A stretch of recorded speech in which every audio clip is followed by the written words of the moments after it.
How do you feel the whole David Bohm thing, and how did he come to the idea of that universe is some kind of phantasm or some sort of hologram?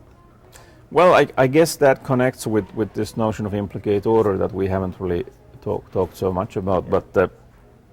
But I think I think one of the things that happened was that early on, Bohm already he was thinking about the measurement problem in quantum theory and thought of various models, and much later he returned to this kind of different line of thinking, and there, I think it's like when you look at the mathematics of quantum theory in the standard view, the picture you see is that in a typical, let's say, a scattering experiment is that you're sending an electron and it's meeting an obstacle, and then there's a scattering, so there's a wave spreading out.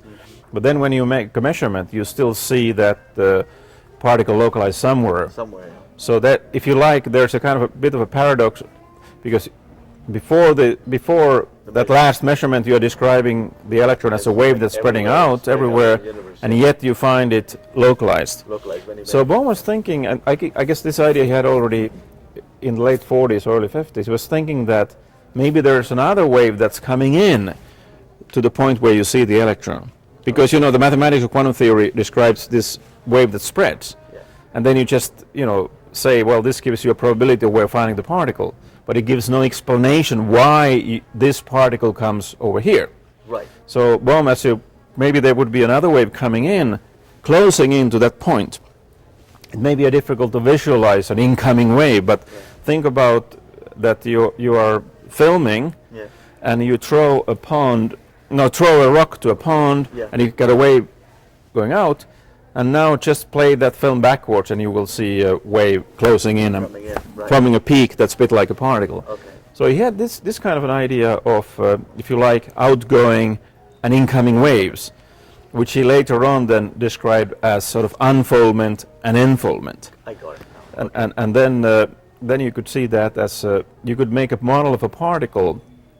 You see, one model of a particle is the classical, where you have you assume something as a particle that moves continuously along a trajectory, and actually Bohm's own 52 approach does that. So that's kind of, if you like, it's kind of in some sense a classical notion of movement. But in this more general implicate order picture, you don't have to assume a continuity of movement. You can assume that whenever we see a particle-like manifestation, there's a wave coming in, producing a spot. In the next moment, the wave can spread, only to come in later on. Okay. Perhaps there's another wave coming in. But so you have this movement of unfoldment and enfoldment. So it's a continuous process. Yes. One end, it's unfolding from an enfolding order, while what is unfolded, then it re-enfolds. Yes, yes, in the next moment. Yes. Back and folds again. So, for example, if you see a trajectory in a bubble chamber, you don't see a continuous, but you see these dots organized in a neat way. Right. So that could be, in this Bohm model, this could be produced by this constant movement of unfold. It's kind of a discrete. Of course, now we can ask, well, what about the movement of these waves? Is that continuous? So are these are the sort of questions one could then ask further. But anyway, you could explain why we see these dots appearing in a discontinuous fashion through this kind of model. So, and another question I wanted to ask you was this holomovement, which David Bohm is talking about, going from implicate to explicate and all that. This holomovement, do you feel, as David Bohm, that it may include the principle of life or life force in that implicate order? Well, yeah, that would take more explaining, and of course Bohm himself, for example, in the book Wholeness and the Implicate Order, in the last chapter, he describes that to some extent. But I think it has to do more is that it's the very, very rough analogy is that if you think of in the physics, if you think of the electron in terms of the implicated order, then what's happening is that from the whole something manifests it. So it looks almost like teleological, that for a particle to come at a certain point, there seems to be a process that is closing into that point. And that's the way perhaps how we understand causality or necessity. That I think Bohm calls it an overall force of necessity. Okay. And perhaps in the same way then when you have this when the biological organism is forming itself, I think Bohm would think of it as a certain kind of order of manifestation. And then the distinction between animate matter and inanimate matter is then that in the animate matter you have a certain kind of manifestation going on. Which is that could perhaps then be the principle of life, that he feels that life would be somehow a principle that's unfolded in the holomovement. And in the sense, because you see, you can take so-called dead matter and that can become live matter. You know, like you go and eat you know, all of us were born in some sense from the inanimate matter, and so it's a bit paradoxical. When does that inanimate matter, does it become animate, or how do we understand life? Okay. And I think Bohm sort of assumed that the principle of life is some sort of an enfolded principle, which in some situations will produce a living object rather than if you like, an inanimate or dead object. Got it. So, but I mean, that's really a very bad explanation. But I think it's maybe it sort of gives a rough idea of the way one thinks of life as some sort of as an enfolded possibility in universe. And in some sense, the same would apply for consciousness, because even if you see, if we accept that the universe, you know, has unfolded, let's say it unfolds from the Big Bang, and we start from inanimate matter. You know, and now we look at it today, we see both living organisms and conscious organisms. So in some sense, the potentiality for consciousness and life was there in the very beginning, okay? Because, you know, it could come through maybe some emergence, or, you know, we don't know how it got there. But in some sense, it had to be there. It had to be possible. Why? Well, because it's actual. Yeah. It's there. If we accept that it's there actually, then in some sense, if we are giving a temporal explanation, it was there potentially already in the beginning. Right, something activated it. Yeah, and this is of course, these sort of things are of course sort of difficult for the mechanistic science, because the mechanistic science might try to explain everything by saying, well, we started off by some mechanical elements, and then these sort of reorganized. Okay, maybe through emergence we got it.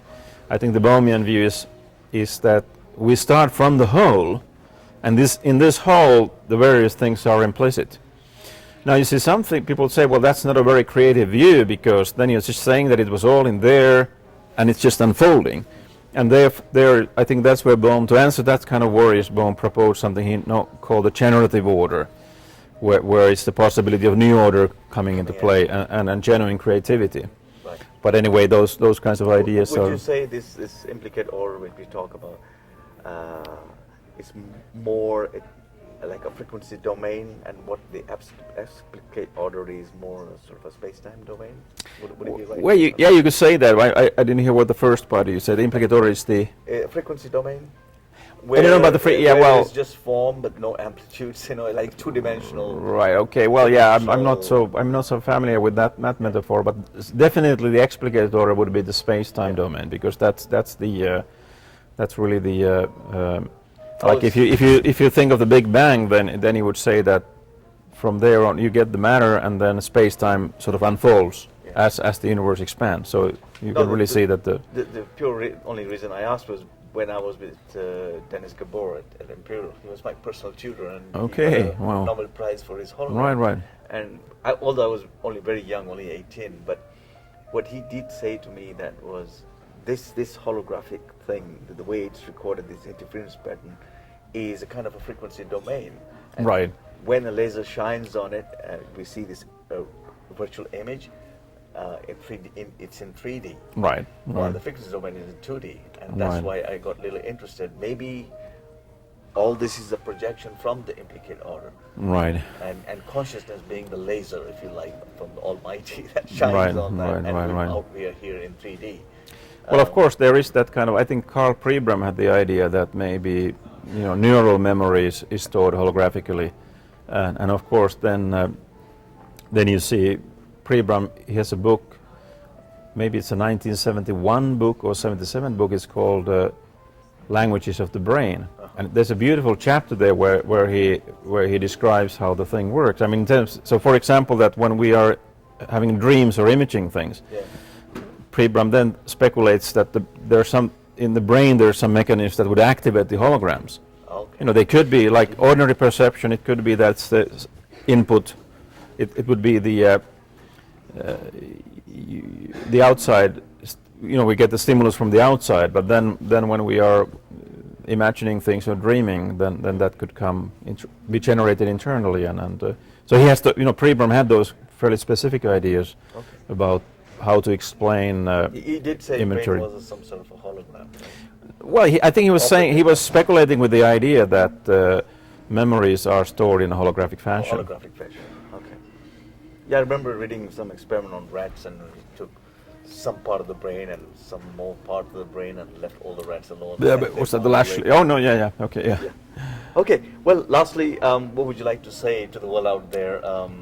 Where do you see this David Bohm's theory going forward? In which direction? Well, I think there are many possibilities there. I think you see, one thing is, of course, that a lot of people are now exploring if you like, the most simple version called Bohmian mechanics.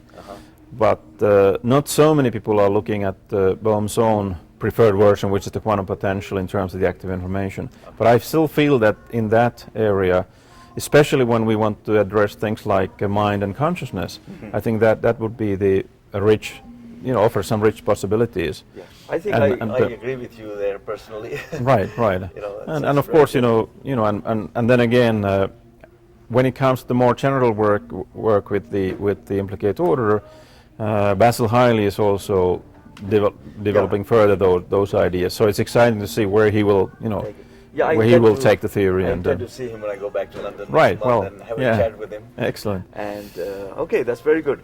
Lastly, just want to thank everybody out there, whoever is listening to this recording. May I thank Paavo here. Thanks. He did a great work on David Bohm's research and where he left it. And I think his work can serve notice to researchers and scientists in those fields of existence of an implicate order where mind and matter are connected. Now, I think I remember reading somewhere that the word theory is derived from the Greek word theoria, which means to view.